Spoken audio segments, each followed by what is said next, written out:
Okay, everybody, we have Chester here, owner, proprietor of Fuel Plus, one of the coolest businesses in Canary District where I live, but has more locations, obviously. And we got Ryan, the urbanist real estate agent over here with property.ca along with me. And you guys know who I am. So, Chester, I don't know. I mean, listen, it's hard to not know you because your personality is so huge. So, but just in case people out there don't know you, do you want to give people a quick little breakdown of who is Chester and what is Fuel? Yeah, absolutely. So my name is Chester. I am actually a partner with my Gary. He's my life partner, also my business partner. And Fuel Plus really has a mission. We really want, we believe eating healthy should not cost more and taste just as good. So that has been the mission statement for us from the very get-go. What we specialize in before this whole craziness is smoothies, coffee, and healthy food. So what it really is that we're famous for butter coffee. Some people know as bulletproof coffee. All the smoothies we serve are vegan, gluten-free, no added sugar. And then all the wraps and Fuel Ball. If you probably came to Fuel Plus before or order from us on Uber Eats or different platforms, you have come to try a Fuel Ball. They are also vegan, gluten-free, and they're really kind of tasty. Our idea is that eating healthy, Kind of tasty? really need to get They're more than just kind of tasty. They're pretty damn good. The they're fuel pretty darn balls, good. the fuel balls are so highly addictive that I've created or tried to recreate them at home because, I was going to go broke buying so many of them. So, I had to, create my own recipes and try to recreate them. I Haven't been find able to do it imitation. yet. You know what? Imitation is the best form of flattery. And the truth is, when even if you get there, you'll find that the ingredients we use are actually really high quality. Like I'll give you the example, like the Fuel Ball specifically, it uses brown rice crisp specifically, not just like a Rice Krispie you find on the shelf. And what it does is that it gives a texture that you don't get any otherwise. And we buy the best ingredients that you puff, it actually crunch. It doesn't have a lot of aftertaste. So we kind of we dive really deep into the chain of where we get the food and how we get the food. So Chester, you've got so you're we're talking to you from your Canary District. Yeah, this is Canary right here. Yeah, absolutely. So how many years ago did Fuel start? So Fuel Plus started. Fuel Plus. Everyone calls it Fuel. I just can't trademark Fuel. It's just too hard. Oh gosh, 2012 is where we started our business. We kind of started the idea and kind of molding the really first kind of business plan in June. We actually opened our preview in October. The store opened in December, so it has a really quick ramp up. We had the idea of eating healthy should not cost more and taste just as good. So what it is a guiding principle of what we do. We have many different style of products and categories that we try through the years. We've been around for now 9 years. So for a restaurant business or a quick food business, we're starting to get to our adolescence. We're no longer in infancy. So we feel kind of good about that. And but everything's gone thrown out the door. And I was going to say that's kind of like what prompted this discussion with you is that restaurants, other service, hospitality, all that's not doing so well. Ryan and I in real estate, we've seen a serious slowdown as well. So like the reason that I was so excited to talk to you today was that you're one of the few people out there that is like with a smiling face every single day, and you found a way to still add value to the community. Do you want to kind of, I mean, I could tell everybody what you're doing, but you might as well hear it from you. Well, thank you. A lot of it, the personality of smiling or not really is about you and really what you do. Hopefully that everyone find their passion. So for me, I always love putting food on people's table. When I was a kid, like 4 or 5 years old, my mother's friends usually send their kids to come eat with me. And it's very funny because kids are really like kind of finicky, picky eaters, as you well know. So when you have someone like me who are not so picky, who really love and passionate about food, they eat a little bit more. And that really been my passion all my life. And it takes over not just food, but like technology. I used to work for Apple. I have this great love for technology. I used to work for a graphic designer, so I have this great love for principles like colors and fonts and typeset. But the passion is really what drives it. And it can be making smoothies when we were before COVID. But right now, for me, what brings people's joy is when they get fresh vegetable, get fresh food, get something that they can't quite get unless they really hunt down to like a grocery store, or even when they really try to do that, they don't quite get what they want. So for me, having that ability to bring that passion, bring that joy to someone is kind of the driving force for me. So that's, if you ask me why I do what I do and wake up, have a smile, and that's really kind of what I do. So obviously with everything that's happened, you've kind of had to make a quick decision and pivot from, you know, making your bulletproof coffee and your smoothies and your healthy to go food. Can you just explain a bit about, you know, what you've pivoted to doing and, you know, how you came to the realization to do that, and, you know, what service you're really providing now to your clientele to keep engaged and, you know, continue to thrive as a business in the East End of Toronto? And Yeah. before you start, Chester, I just want to make it clear. I think you're still doing all those other things too, right? You're still making the coffees. Yes. You're still making the prepared food. Yes. Because I see those construction guys from across the street coming in safely, I might add, 6 feet apart for sure, one by one. So like, just want to make it clear that in case people decide, you know, he's still normal business, but an added layer of value for the neighborhood. Absolutely. He'll still give you that coffee that keeps you up for 2 days. Yeah, that's right. Well, we can give you the coffee. We have the smoothies. So here's a little bit of history for Fuel Plus. So if you go back to the first year of Fuel Plus at the Village, we actually had some dry goods that have some groceries. We ultimately believe that the customer that comes to us for smoothies and coffee are healthy minded, and they also buy the same food. But when you're in the beginning of business, people really have a really hard time understanding what Fuel Plus is. It's like, are you a grocery store? Are you a cafe? Are you a coffee shop? Are you a smoothies? And so in the first 2 or 3 years, we understood that, oh, wow, our customer really wants to understand what we are. And the smoothie business was probably the most intriguing for us. So we really kind of landed there, and the butter coffee really landed to us. So we kind of trimmed down the groceries and focused on what we do. But we never really forgot that the customer is who we serve. So today, when the way we make smoothies, and we actually buy all the fresh vegetables, we buy all the fresh fruits, and guess what? We really kind of wait for them to ripe and the best time, and we freeze them. So when we do that, we make smoothies for you guys. So that's how we have always been sourcing. That's how we always operated. So when we started, had COVID happen, we have a fridge full of vegetables, the greens and stuff like that. And I was just kind of having fun with my friend in Hong Kong, and like showing her a video. I was like, look, and like when people are like kind of nervous, I have all these greens, and she had the intelligence to say, hey, you know what? You can just sell it. And I was like, yeah, why not, right?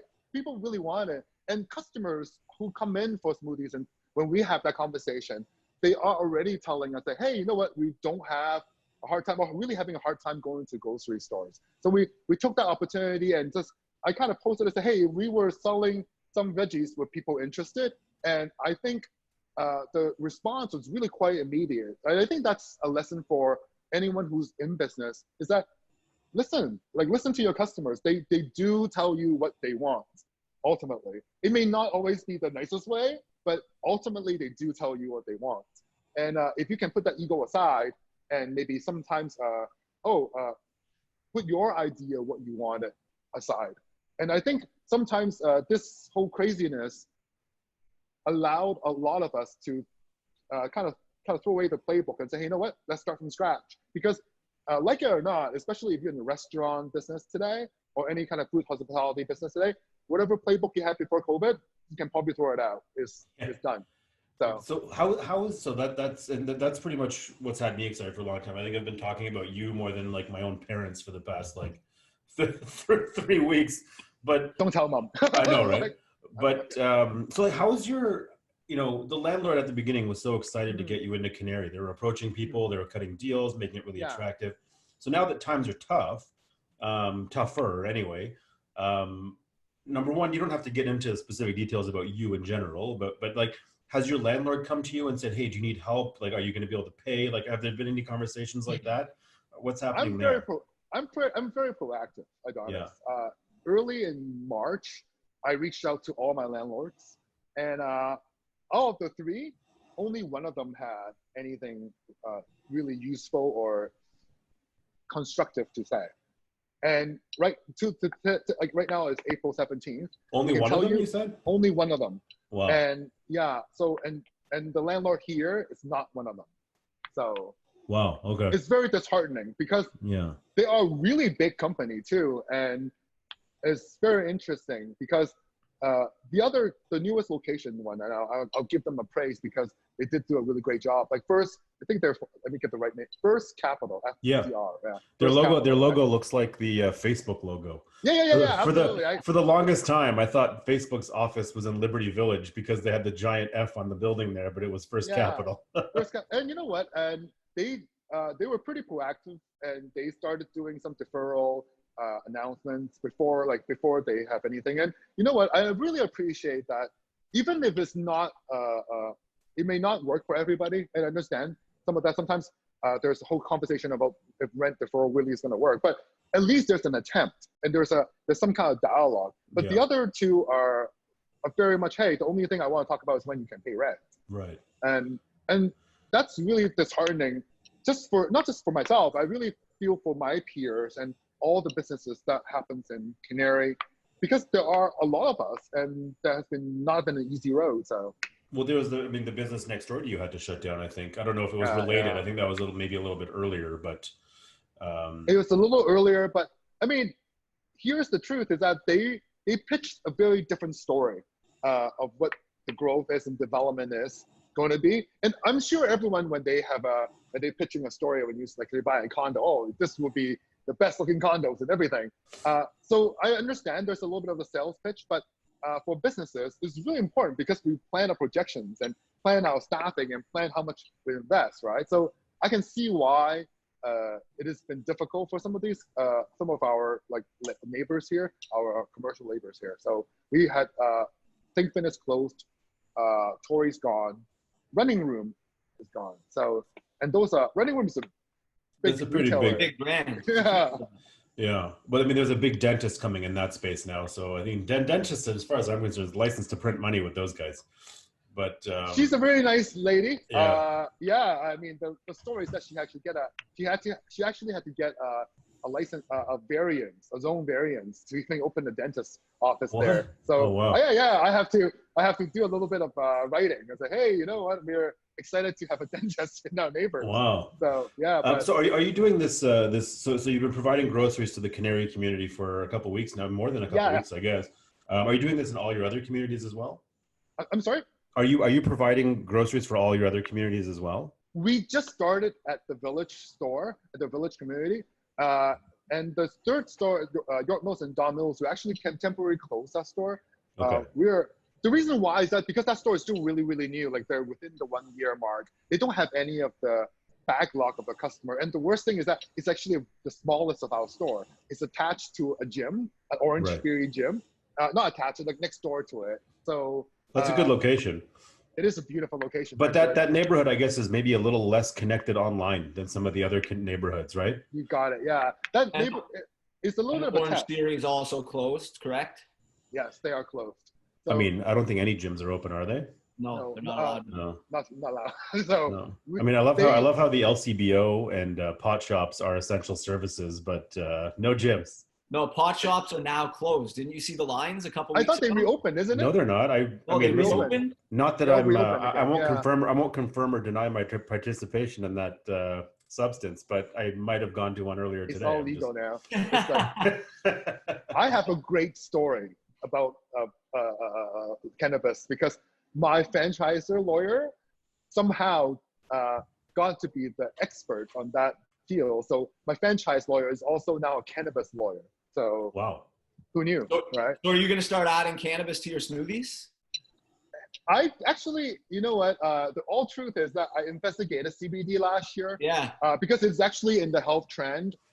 We've been looking at it, been playing with it for a little bit.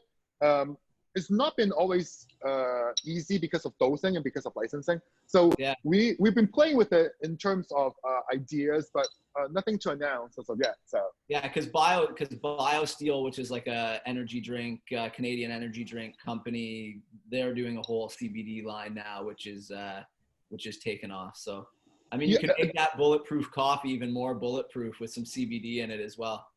the thing is that is how we license and how Canadian law licenses these things, and that really kind of is important of how we do. So I mean, that area is still somewhat hard to kind of navigate. So well, I think that's there's enough pivoting going on right now. I'm kind of getting sick of that word too. We'll have to come up with a different one. But I mean, Rotating. huh? What's it called? Dope baiting? Rotating. I thought you said dope baiting somehow. Dope baiting. No.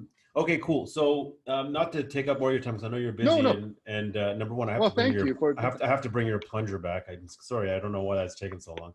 Thought I'd put that out on the show as well.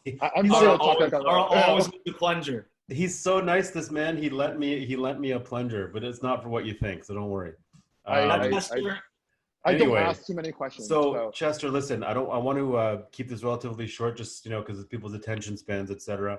Number one, I love what you're doing, so keep doing it. I think you're like one of those businesses that are going to be totally remembered after all this is gone as somebody who really contributed and helped, and also kept your business alive during this time. Yeah, absolutely, and thank you for everyone's support. I truly appreciate it. Because how can people sorry to cut you off, but how do people reach you? They go to Fuel. So first of all, you're still doing what you used to do, and if people want to take advantage of your if they don't want to go to grocery stores, they can take advantage of you, and you can provide all the groceries that they need at fuelplus.ca. Is that it? Yeah, if you go to fuelplus.ca, you actually give you to our website, and we have fuelplusproduce.com too now. It will actually route you there. We have fresh greens, we have fruits and vegetables, we actually have eggs and dairy, and just started today, we have flour and yeast. I know a lot of people are very excited. Do you have any of that flour and yeast left, by the way? Oh yes, I do. Okay. They made me buy, let's just say like 2 pounds, 24 pounds of yeast. So yeah, I had to go to a baking supplier for that. Just so you know, like it wasn't easy. I have to go and dig out some yeast from us. We appreciate it. Hey, what's the turnaround time when someone makes an order? What's the turnaround time until their order is ready? If they order, I'm assuming all orders are done online. Yeah, well, actually there are 2 ways to do it. You can still order online, which is the preferred way. So if you are picking up, it's a 15-minute window right now. So you can pick up a 15-minute window or anytime you want. We are actually offering a courtesy delivery when 1 kilometer within our stores, so the Village and the Canary store. That delivery done after I close the store and do that. So that's what we're doing. So thank you, and can see the screen as well too. What's great about the online system is that you can see what we have because first of all, we're still relatively new to it. And the other about produce is that we don't like wasting food. So what we do is that we buy specific amount, put it on the system, and when it sells out, it sells out. So, and there's no minimum. You can order 1 spinach, and we'll be more than happy to put that aside for you. I made that mistake. I thought I was ordering like a bunch of bananas, but I had 1, and you literally just gave me 1 banana. Because also sometimes it's really hard for people to get groceries, so they can just come get 1 fruit, and we want to make sure that we open that up for everybody too. So. And Chester, are the fruits and vegetables are they organic or? Great question. So for example, this week I got some mushrooms. They're from Ontario mushrooms. They're handpicked. They're grown without pesticides. So sometimes the word organic is, I don't know if you know the certification process, right? Exactly. I mean, there's the economics of it. It's like a brand. You pay for it. Yeah. So what we have done for many years now is that we know the farms. We know the farms, the brand of farms that we do. So when we can, we will do a pesticide-free. But right now, the other example is that a lot of the fruits and vegetables come from some from the States still. We still haven't gone to our own harvest yet. So some of them are very uncontrollable. Like spinach, for example, it comes directly from California. There's no way for us to control. But for example, like the mushroom, when we're in Ontario, I can tell you exactly what they do because I actually used to go to the farmer's market already and pick out like how we get fruits and vegetables. I mean, our knows. I actually go to the Ontario Food Terminal and I pick it out myself.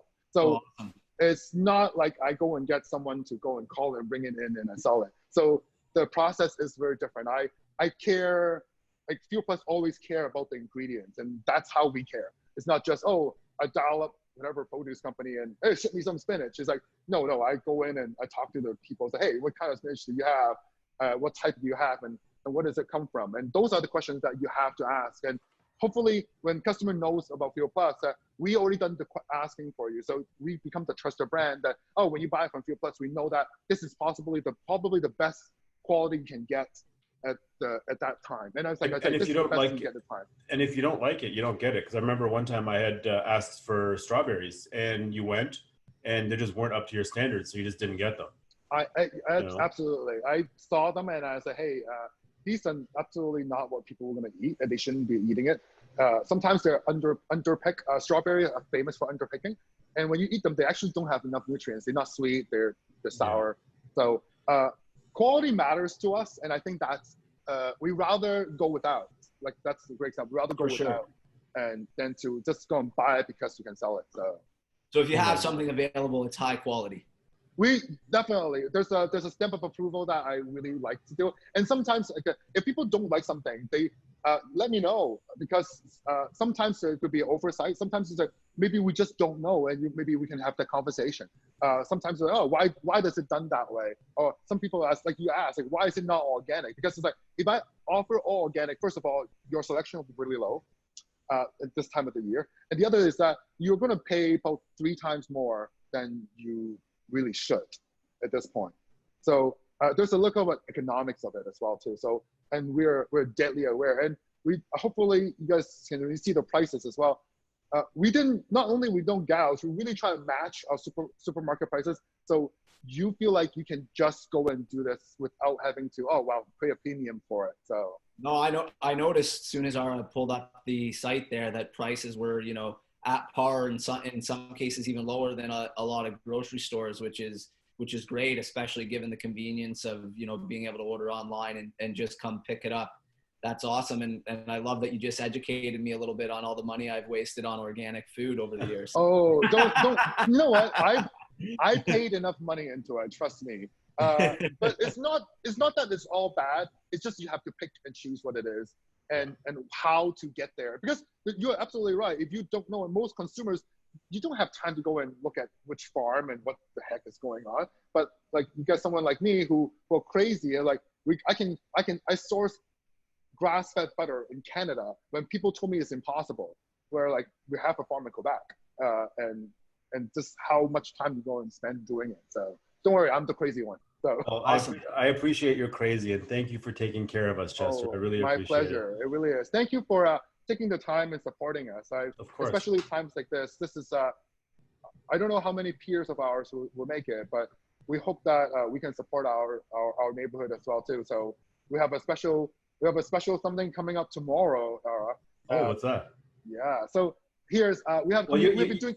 You don't have to say it. You don't have to say it. I don't want you to say it if you don't want to. We can mention it. What we'll do is I'll post this video today, and then in the comments I'll add the comment of what you're doing tomorrow. Yeah. So it'll be a secret. Good. Please tell me it's free peanut butter coconut cream smoothies. That's like my dream smoothie that you free guys is right. Free word is right. It's something fresh, something new. We're Amazing. Testing. So awesome. What I have committed this year is that any dollar that I have earmarked for marketing, we're going to spend it on food for the community. So whatever we spend on marketing, we have earmarked for it this year. We're going to spend a lot of that, bulk of it, into just buying the food and feeding the neighborhood. And you have been. You've been making free banana bread. You've been making all kinds of stuff. Anyways, so everybody, we can go to fuelplusproduce.com. And you can check all of Chester at Fuel Plus's offerings there. Thank you so much, man. I really appreciate it. Thank you so much, okay? Thanks, everybody. Thanks, Chester. Okay, have a good day.